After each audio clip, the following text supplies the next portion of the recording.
पश्चिम बंगाल की मुख्यमंत्री ममता बनर्जी के खिलाफ एक वकील ने दिल्ली पुलिस में शिकायत दर्ज कराई है। उनका आरोप है कि उनकी टिप्पणी भड़काऊ थी और अशांति फैलाने के उद्देश्य से की गई थी। सुप्रीम कोर्ट में प्रैक्टिस करने वाले वकील विनीत जिंदल द्वारा दर्ज कराई गई शिकायत तृणमूल छात्र परिषद के एक कार्यक्रम के दौरान बनर्जी द्वारा दिए गए बयान पर केंद्रित है, जिसमें उन्होंने कथित तौर पर कहा था, याद रखें, अगर बंगाल जलता है तो असम, बिहार, झारखंड, उड़ीसा और दिल्ली भी जलेंगे।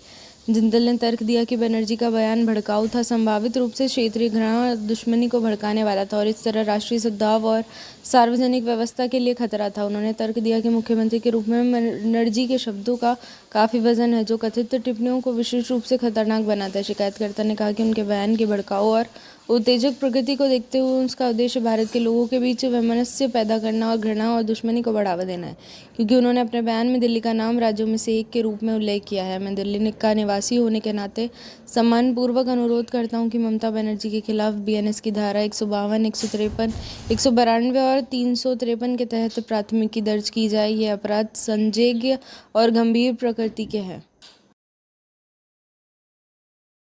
आंध्र प्रदेश और लोकसभा चुनावों में तेलुगु देशम पार्टी के हाथों करारी हार झेलने के बाद जगनमोहन रेड्डी की वाईएसआर कांग्रेस की मुश्किलें अभी खत्म होने का नाम नहीं ले रही हैं।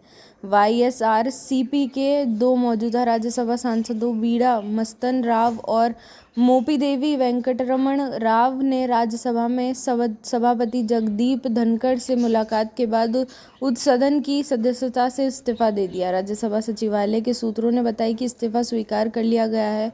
दोनों के अगले सप्ताह सत्तारूढ़ टीडीपी में शामिल होने की संभावना है। सूत्रों ने संकेत दिया कि मस्तन राव को टीडीपी उम्मीदवार के रूप में उच्च सदन में लौटने के लिए कहा जाएगा, जबकि मोपीदेवी को राज्य विधानसभा में एमएलसी पद के लिए चुनाव लड़ने के लिए कहा जाएगा। किसानों के विरोध पर अपनी अपमानजनक टिप्पणी से विवाद खड़ा करने के बाद यह दूसरी बार है जब कंगना रनौत ने भाजपा अध्यक्ष से मुलाकात की है। किसानों के विरोध पर अपनी विवादास्पद टिप्पणी के लिए फटकार लगाने के कुछ दिनों बाद भाजपा सांसद कंगना रनौत ने पार्टी अध्यक्ष जेपी नड्डा से नई दिल्ली में उनके आवास पर मुलाकात की है। दूसरी बार है जब कंगना रनौत ने भाजपा अध्यक्ष से मुलाकात की है। इससे पहले उन्होंने इस सप्ताह की शुरुआत में 3 कृषि कानूनों के खिलाफ किसानों के आंदोलन पर अपनी अपमानजनक टिप्पणी से विवाद खड़ा किया था। मंडी सांसद ने सोमवार को हिंदी दैनिक भास्कर के साथ अपने साक्षात्कार की एक क्लिप पोस्ट की थी, जिसमें उन्होंने सुझाव दिया था कि अगर देश का नेतृत्व मजबूत नहीं होता तो भारत में बांग्लादेश जैसी स्थिति पैदा हो सकती थी। उन्होंने तब आरोप लगाया कि अब निरस्त हो चुके 3 कृषि कानूनों के खिलाफ किसानों के विरोध प्रदर्शन के दौरान लाशें लटक रही थी और बलात्कार हो रहे थे।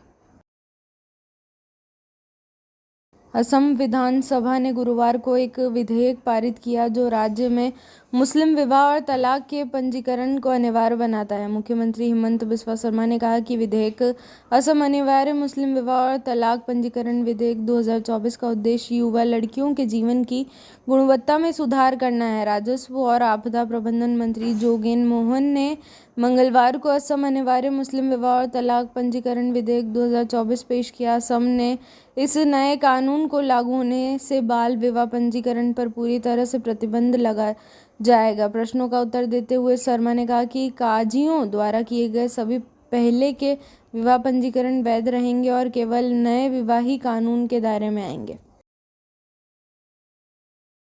गुजरात में भारी बारिश से आई बाढ़ के बीच वडोदरा में मगरमच्छों के उभरने और विभिन्न मानव बस्तियों में घुसने की घटनाएं सामने आ रही हैं, जिसमें मानव जीवन को खतरा पैदा हो रहा है।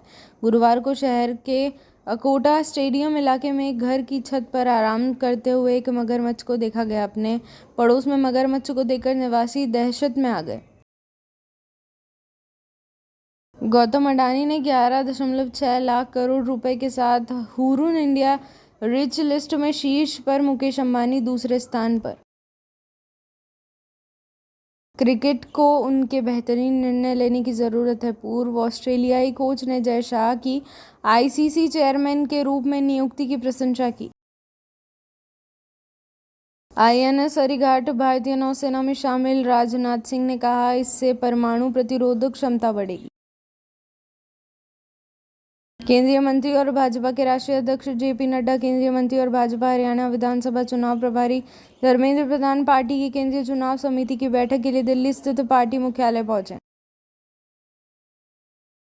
लोक जनशक्ति पार्टी के दोबारा राष्ट्रीय अध्यक्ष चुने जाने पर केंद्रीय मंत्री चिराग पासवान ने कहा, मैं पार्टी के सभी सदस्यों और कार्यकर्ताओं का आभार व्यक्त करता हूं। मैं आपको विश्वास दिलाता हूं कि अगले 5 सालों में पार्टी को नई ऊंचाइयों पर ले जाने की जिम्मेदारी निभाऊंगा। यह पार्टी मेरे पिता रामविलास पासवान की विचारधाराओं पर आधारित है। पार्टी का दोबारा राष्ट्रीय अध्यक्ष चुना जाने पर बहुत खुशी की बात है और यह मेरे लिए बहुत बड़ी जिम्मेदारी भी है। बिहार के मुख्यमंत्री नीतीश कुमार ने राजगीर में नवनिर्मित राज्य खेल अकादमी और बिहार खेल विश्वविद्यालय का उद्घाटन किया। राजगीर बिहार आगामी महिला एशियाई चैंपियंस ट्रॉफी 2024 की मेजबानी करेगा, जो 11 नवंबर से शुरू होगी।